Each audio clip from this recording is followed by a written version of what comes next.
Hey everyone, this podcast is part of Story Mode, the podcast network of Gamefully Unemployed. You can support us and gain access to other great exclusive podcasts at patreon.com/gamefullyunemployed. That's patreon.com/GAMEFULLY unemployed, which is spelled like it sounds.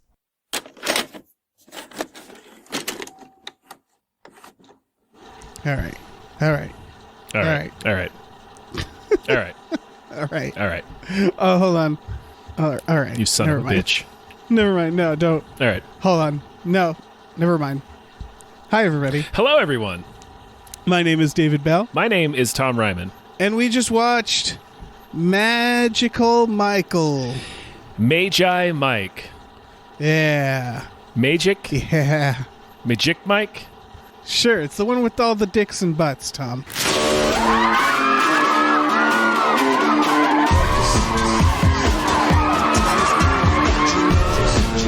The businesses that I manage, they deal exclusively in cash. Wow, busy guy. We welcome to stage the one, the only Magic Mike.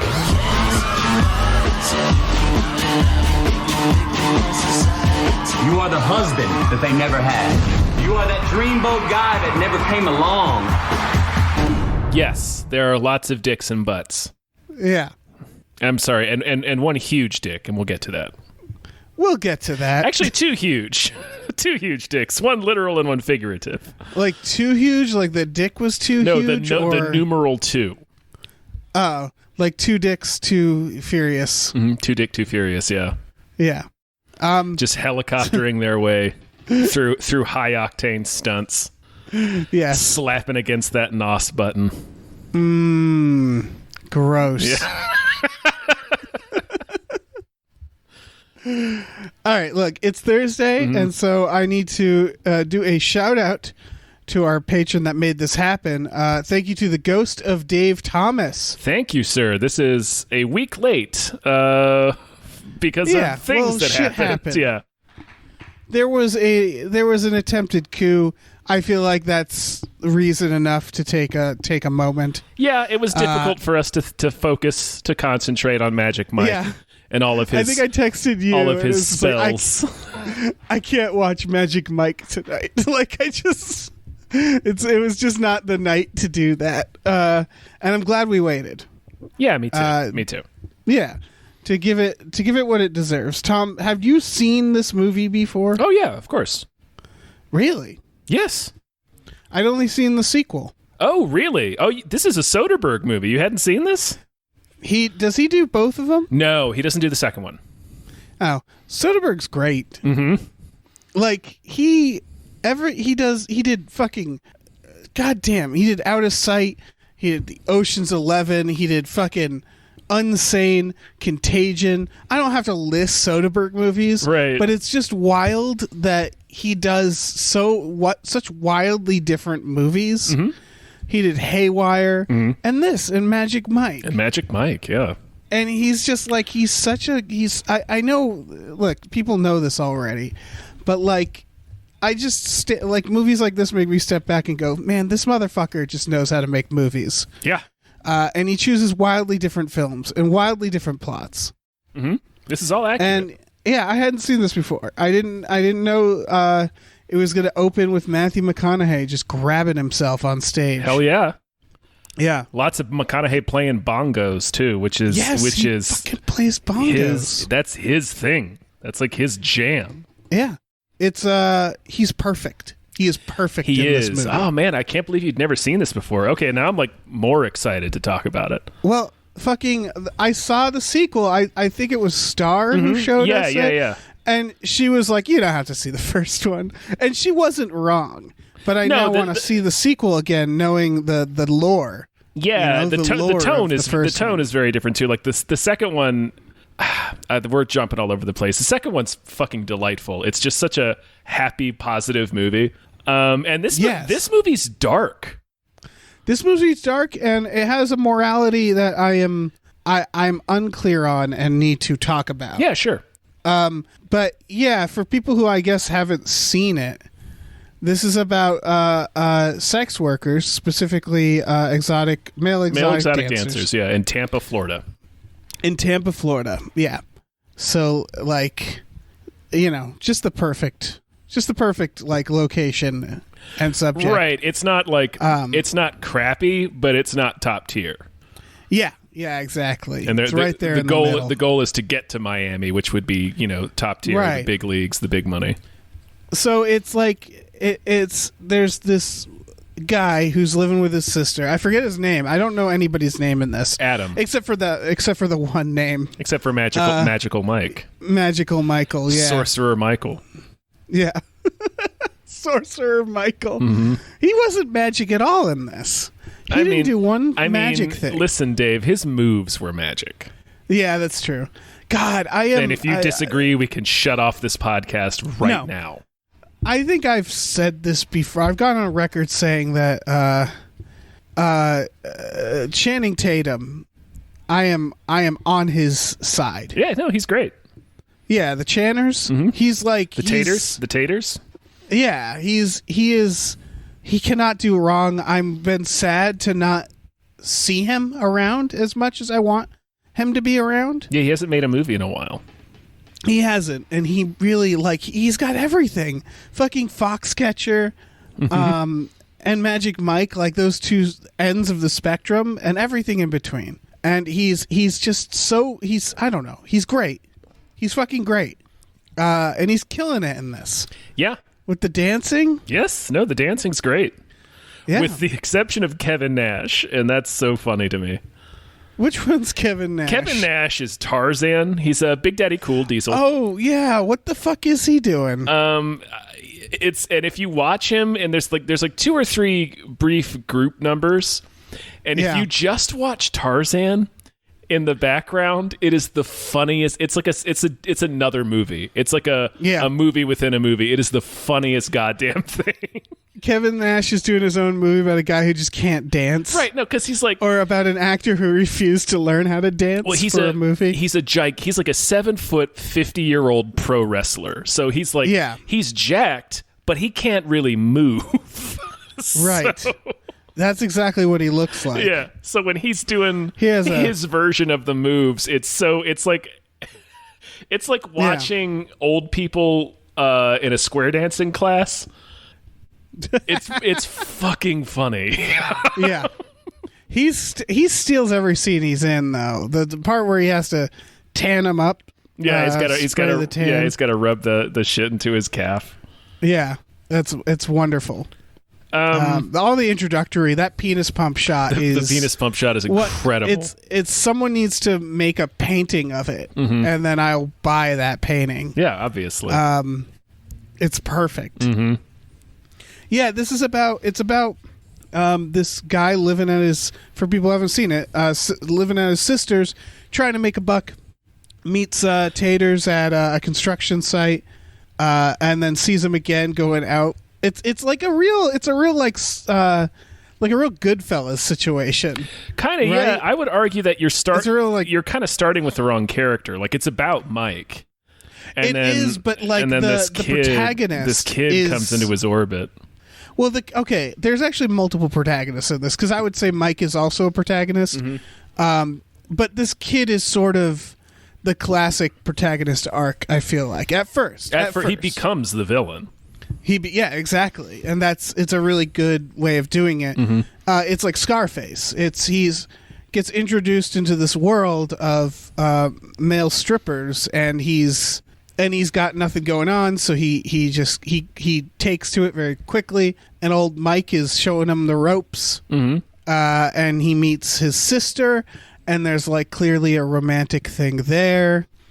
And then it's a lot of people just having conversations intercut with butts. Mm-hmm. Lots of they do this real glistening butts. Real glistening. Yeah, absolutely.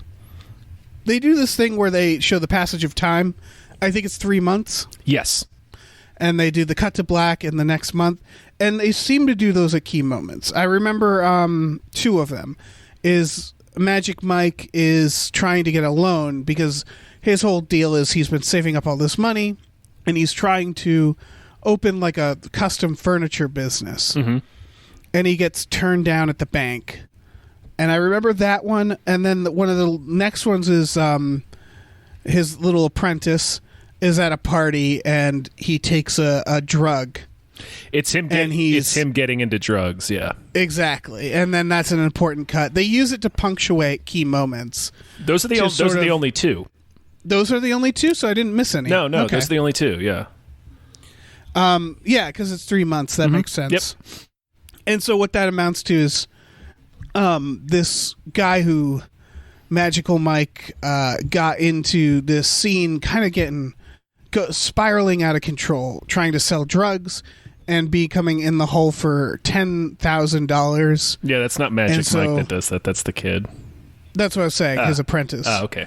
And then Mike bails him out. Yes. And Mike ultimately decides not to go to Miami. And this is where I have questions about the moral, but sure. Did I miss anything? No, that's basically it. It's like 3 months of them just working the scene in Tampa, earning money. The kid is spiraling out of control. He's too, and it's a pretty classic like rock star story.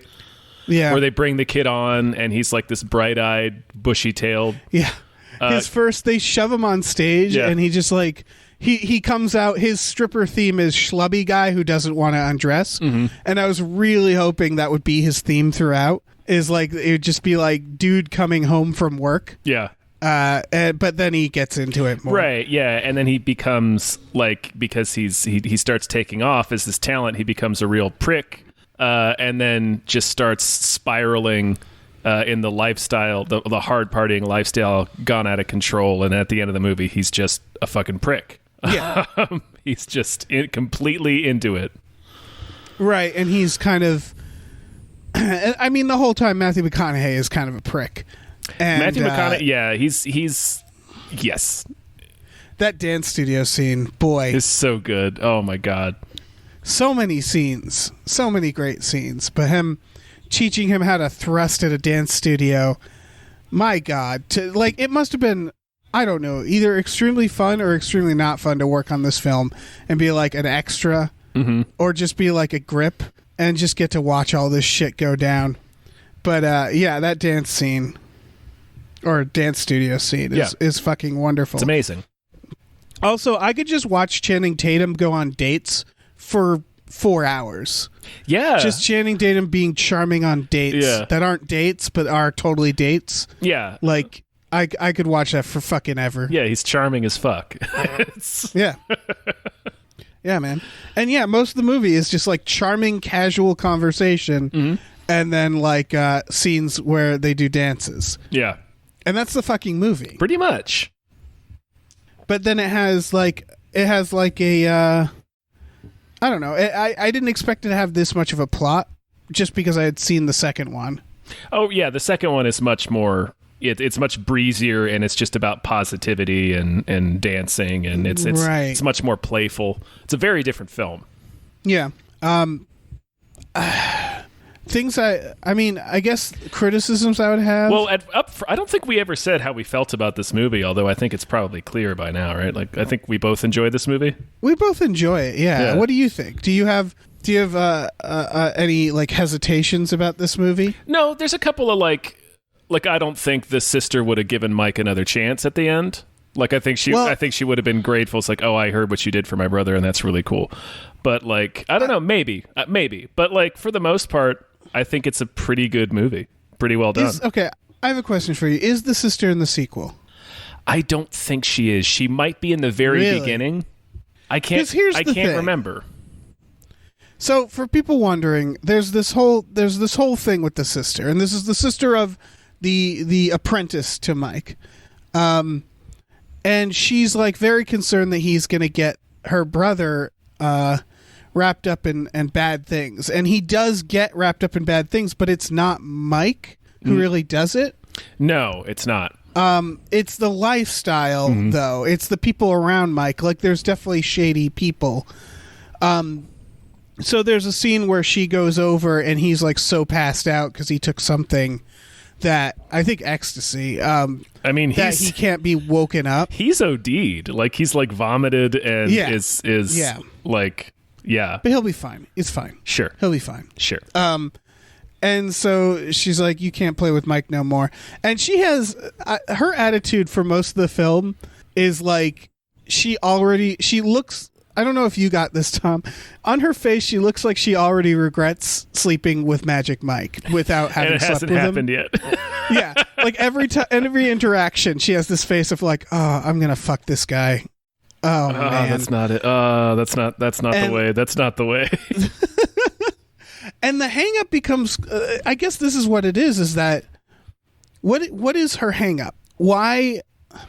All right, so what happens What's is, her hang up with what? Well, Mike approaches her. I guess I need to explain more quickly. But Mike comes to her after that, apologizes, and is like, it's going to be different. You know, I'm going to go to Miami. I'm going to make enough money, and I'm going to start my business.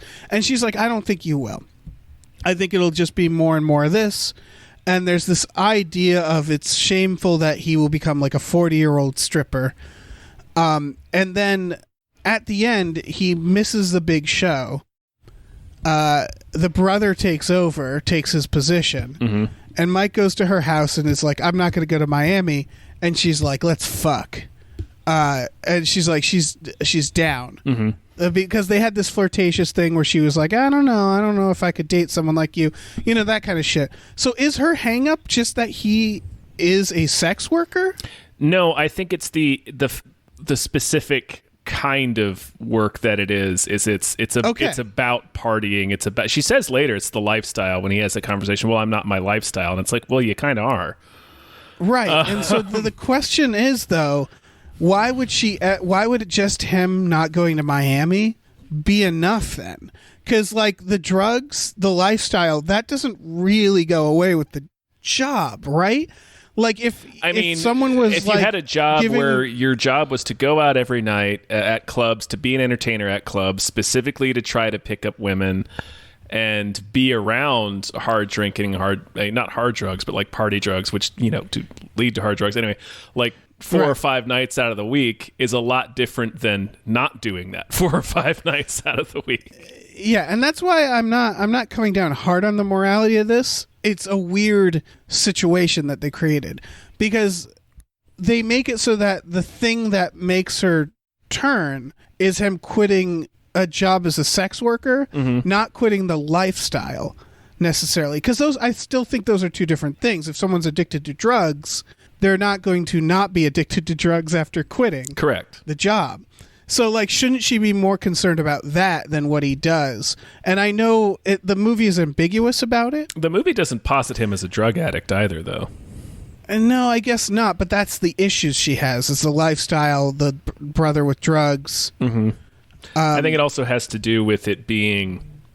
It ties the sex work to the lifestyle immediately. Like, he's not working at a good place. No. But by doing that, the two things are tied together so much that by him quitting it and her forgiving him for quitting it, it's sort of like I had more questions at the end. That's why I was wondering if she's in the next one, because he's back to stripping in the next one, right? Yeah, they're like trying to. I seem to remember it's like they're going. It's like a tour, a strip tour. Yeah, aren't they trying to get money for something specific? Yeah. I don't know. They're teabagging across the USA. Hell yeah, that's all I remember. But, like, if she's there still supporting him, then that answers the question. But if she's not there, then is it the lifestyle that she actually... Is it the lifestyle and the occupation? I don't know. I don't know either. I guess you need philosophers to tackle this I guess, in the future. Yeah, probably. I don't know. If she's in Magic Mike XXL, then that answers it. I mean, I also think it probably, I mean, the movie doesn't say any of this directly, but I think it also has to do with just stability. Like, she's a person who has like a typical 9-to-5. The guy she's dating before is some chud that also has a typical 9-to-5, but it's a really good paying job. That guy was insufferable. Oh yeah. They did good whenever they needed like a wiener guy show up. Like, hi, how's it going? Hi, I'm like a wiener. They got some real you guys good wieners. got the perfect wiener. Yeah, You're calling they nailed people them out wieners. from the next room. Yeah, Come in here and check out this wiener. This guy's a real wiener. You're gonna love it. Yeah, exactly. I think the idea of somebody having like a stable steady job is probably something that appealed to this character. I don't know, man. I don't know. I have news for you. That actress who plays, I believe the character is Brooke, Yes. right? Yep. She's not in Magic Mike XXL. Yeah, that makes sense. So they better explain that shit. I gotta watch the sequel again. Mm-hmm. I gotta find out what happens here. Sure. Because I don't know. You're right. Is that she has a different lifestyle than him, but then maybe they're not compatible, man. Yeah, that's probably it. I think she's gonna bail. I think she's gonna fuck him and bail. Probably. I mean, that's kind of what happens. Yeah.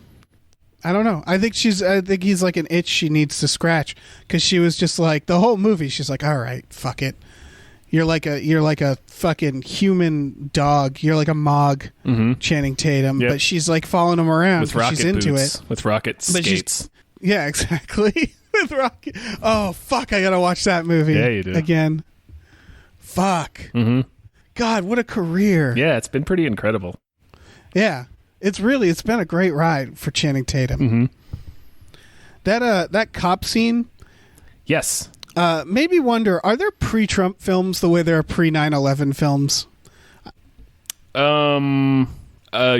Probably. Yeah, right. Like what? Like movies, in the sense that movies that are like seem naive before a certain point. Oh hell yeah! Oh hell yeah! Or like seem the like American president. The American president. Motion picture. The motion picture. That's a pre Dave. a lot of things. Dave, the motion picture. This feels like one of those. This is so in what way specifically? I don't know. The cop scene reminded me of it, because I was just like, oh, I would be freaked out if two cops showed up and barged their way in. Yeah, I mean that's a classic. I know it's a stripper trope. Yeah. I know.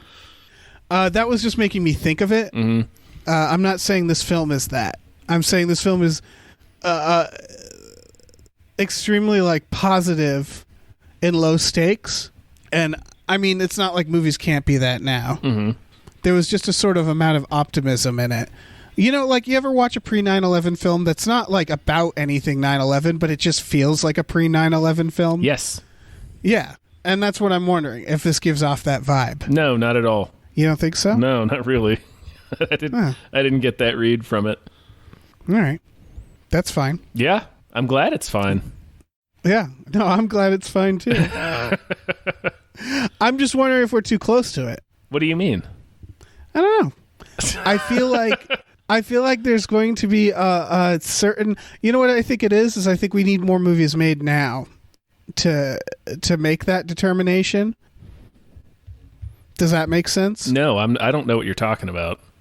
Really? No, I'm not following you. What? You don't think that there's a certain type of movie that happens before or after a national tragedy or a big national event? You don't think that there's a certain mood on the ones before it and after it, despite what they're about? Oh, yeah. Yes. There are movies that have that, for sure. Like I said, if you watched like a romantic comedy that was pre 9/11 versus one that was post 9/11, you'd see a difference, right? There'd be a difference. Possibly, not always. There's not because it's not every. There's not every single movie that suffers from that. And my question, I guess, was would this, do you think, put out that vibe? It doesn't to me. Okay. I think maybe the sequel might, because the sequel is much more like rosy, I guess, and it's all about positivity. This one's like kind of more sinister. It is. It is darker than I expected it to be. It again closer to Scarface than I thought this movie was going to be. Yeah. So no, I didn't think there was going to be a drug anything. Oh yeah. So I didn't think there was going to be a "Where's My Money" scene with Gabriel Iglesias. Of all people. It is the most polite "Where's My Money" scene I've seen in a movie. He's not the one that owes them. That's the only reason it's going politely. They're like you're a very good friend. Bye. You know, like it's so weird.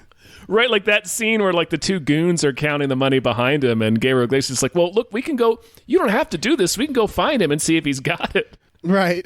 He's like, "Nah, he doesn't have it." So it's like the exact opposite of breaking his legs. They're like, "You don't have to. Yeah. We can go see if he's got this other guy's got the money."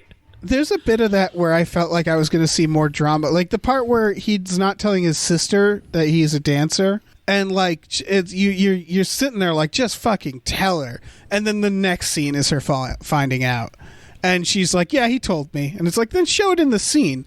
You were driving me nuts there, Magic Mike. Where she's like finding the box of stuff, and it feels like it's going to be like a thing, and then it's not. Well, it sort of is. It establishes we're given very little time to kind of get to know either Mike or Adam's character before they're thrown together and the plots of the film unfold. So I think that scene was just further describing Adam's relationship with his character. It's like he's a bum. He's a fucking piece of shit. Right. Like he's a mooch that doesn't feel like he just takes from people. And that comes full circle in the end. He just takes from people. Yeah.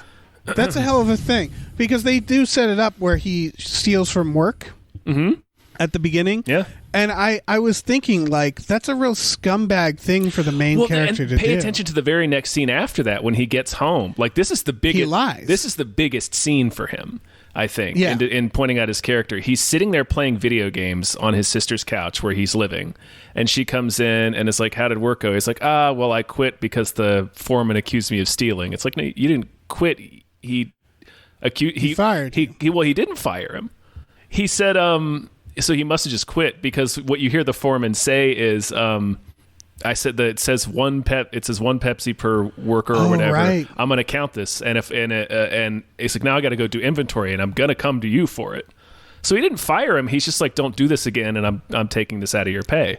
Right. But and like he turns it into, I quit because he accused me of stealing. It's like, no, you stole. Right. And he caught and it was you. It was low stakes, but it was you stole like $1.50, which makes it even for some reason more insulting, I guess. I don't know. Yeah, not really.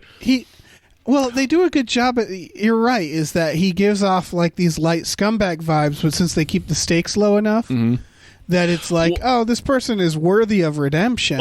Like you don't know if they're a character that's going to change positively or negatively at that point.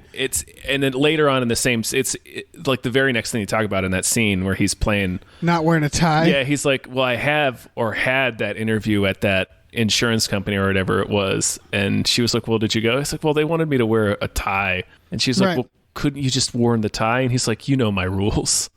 Right. Like, it's like, so he's just one of these clear, he's just a bum.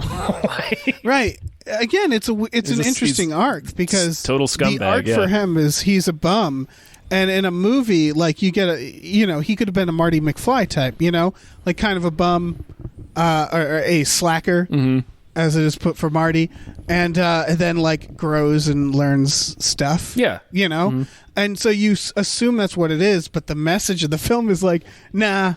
He just sucks. No, he just got worse. As he got money, he just got worse. Yeah. Yeah. That's the weird thing about this movie, I guess, is the morality of it.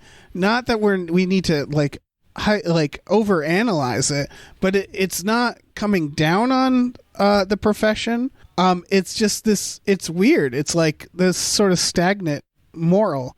Of like with Mike, it also feels like it's just him becoming bummed out and quitting, and like that's I don't know. It's a weird. You know what I mean? Like it's a weird direction for arcs to go. Yeah, this is how I interpreted that. He gives up a lot. Like we know he has $13,000 saved. He gives up $10,000 to cover Adam's drug debt, which guts him. Like he has to basically start all over again. Yeah. And he has that scene in the club where he leaves. Well, no, that's after this. He has a scene where he goes to talk to Adam, and Adam's just like is extremely nonchalant about what he's done. Yes. And in that scene, like Channing Tatum doesn't really speak. He just lets Adam talk, and he doesn't like he kind of puts down what he was doing and is real like cavalier about being like, we're just remember how I was 3 months ago, and then you brought me into this, and now look at us now, and look at me now, and we're gonna go to Miami and hit it big. So it's like in that scene, it's like he's kind of, I guess, like in the next scene where he's talking to the sister about paying the debt off, and she's like, I heard what you did for me. He's like, I didn't do that for him. I think that's supposed to mean he feels guilty for what he did. 100%. What he bring this person into life. 100%. Yeah. So he's like sort of again, absolving himself of it, I guess, with that. But I guess the question is, he didn't bring him into the lifestyle. He brought him into the job. Right. So, but he came into contact with like Gabriel Iglesias, who gives him the drugs to sell and gets him. Right. So it's like, it's not a, you would tell this person, well, it's not really your fault, man. He made his own choices there, but you would understand how somebody would feel guilty about putting him in contact with those people. Yeah.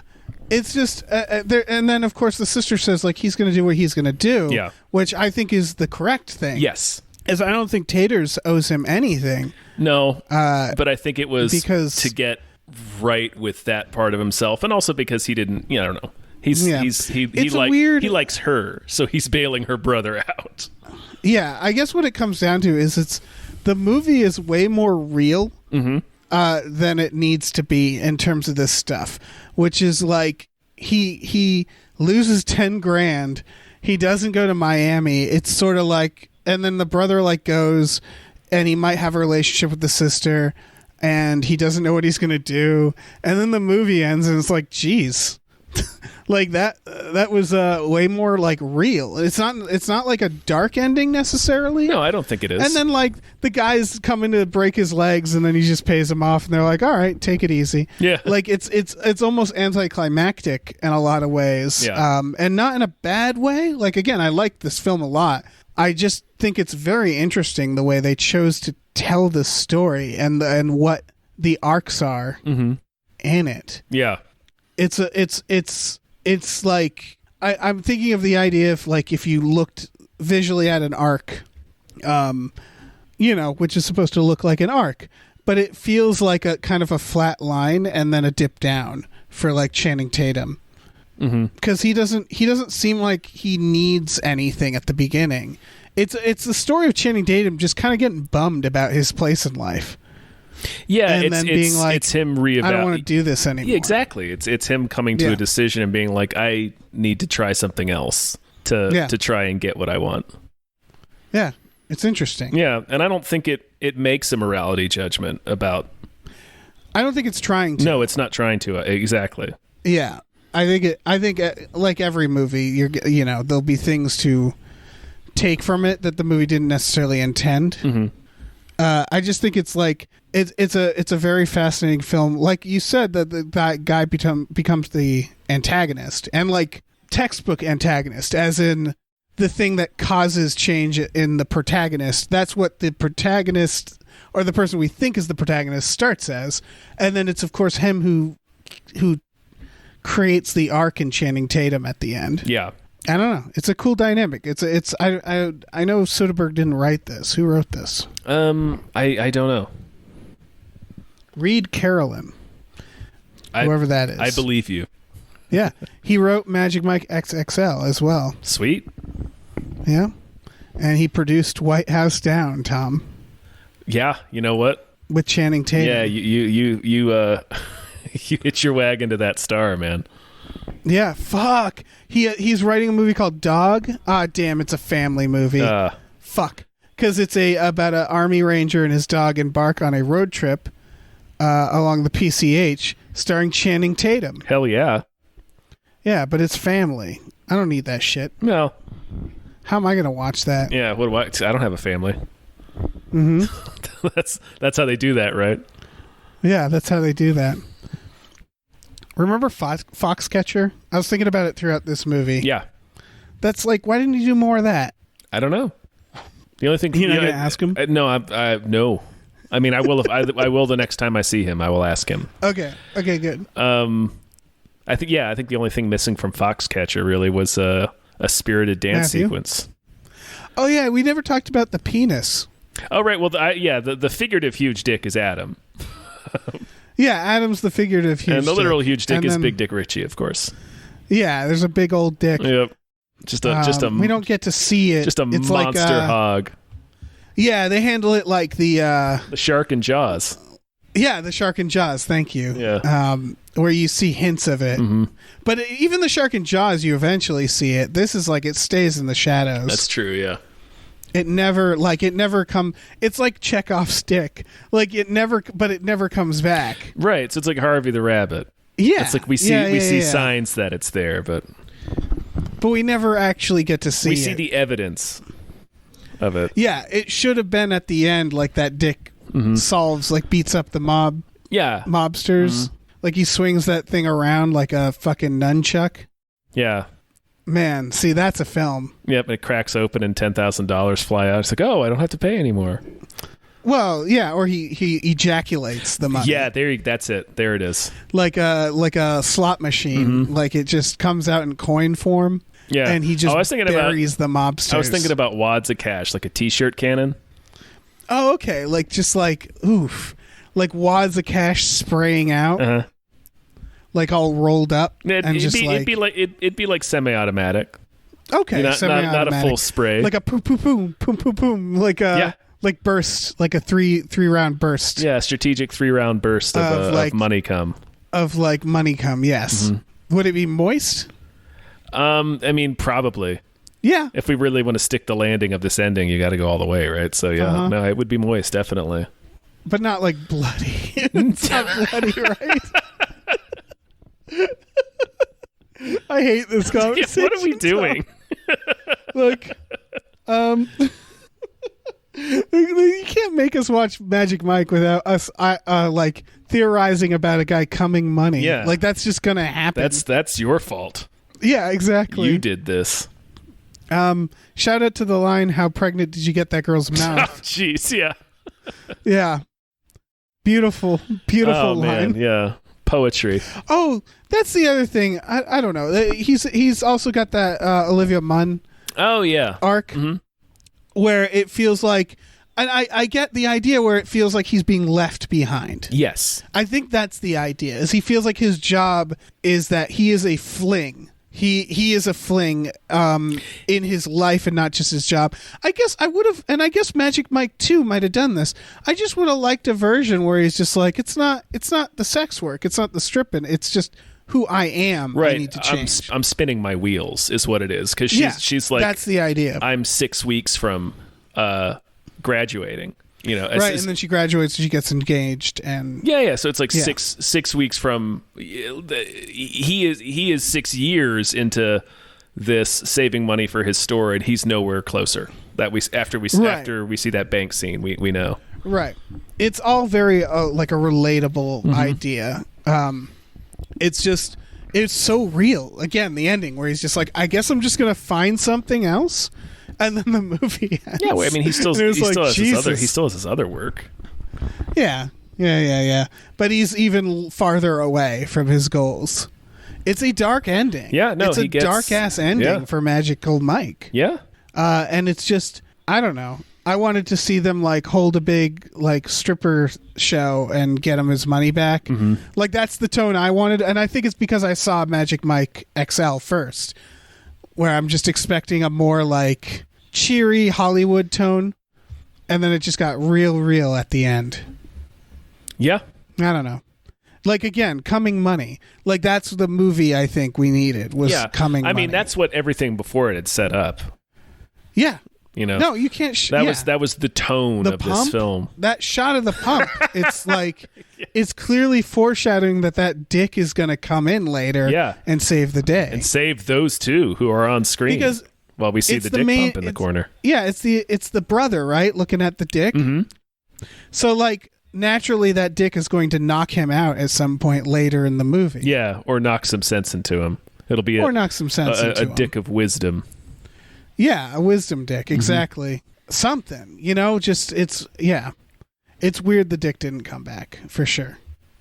That's all I got in my notes. 9/11. Matthew McConaughey. I mean, it was 3 pages of this. Yeah. Well, again, special shout out to McConaughey. Seriously, he is like everybody's great in this, but you couldn't have picked a better person, right, to play the greasy ass, like just the villainous club owner. Yeah, it's amazing.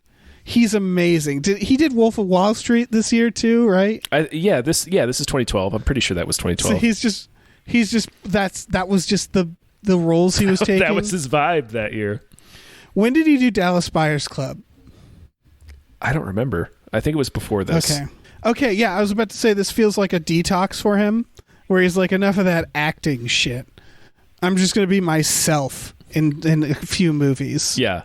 I'm just going to be the weird greaseball, shirtless, showing some taint. We see like right into him in this movie. We do.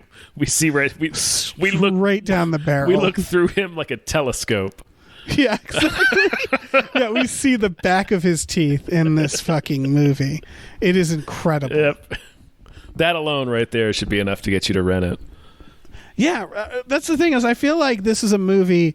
I wish we could have brought something new because everybody's seen this fucking movie, right? Like, I think at this point, I feel like I'm the last person to see this movie. Yeah, I feel like you probably are too. Yeah. Oh shit. He did Dallas Buyers Club between these two movies. Hell yeah. He did Magic Mike, went to Dallas Buyers Club, and then went to Wolf of Wall Street. Perfect. That is and then straight into True Detective. Mm-hmm. My God, McConaughey. What a fucking hero. This is also his, like, reconnaissance, isn't it? Yeah. I just realized that. Like, Lincoln Lawyer is kind of like Get Ready, America. Yeah, he's coming back. Yeah, and then he did The Paperboy, which, no one saw. And then he was full into the reconnaissance. Like, Magic Mike was basically him. That was him peeking out from the curtain. Yeah. And being like, here I come. Good for him. Yeah. All right, that's all I got. Tom. Yeah, no, I don't have anything else. Okay, I feel like we fully covered. I think we did our Magic job. Mike, I think right? we did what we were supposed to do. Jeez, the Ghost of Dave Thomas. Thank you so much. He actually gave us several things to choose from, but obviously Magic Mike. Like, yeah, there was never any other choice. No, it was always going to be Magic Mike. Yeah. So yeah, thank you to Ghost of Dave Thomas. He did this through our Patreon. If you're interested, you can check out our Patreon at patreon.com/gamefullyunemployed. We have exclusive podcasts there, like Tom and Jeff Watch Batman and Fox Mulder's a Maniac. That's the other one. You can check that out. Look, I forgot. It's fine. No, it's fine. It's fine. Look, it's going to take me at least a couple more hours to recover from seeing most of Matthew McConaughey's asshole.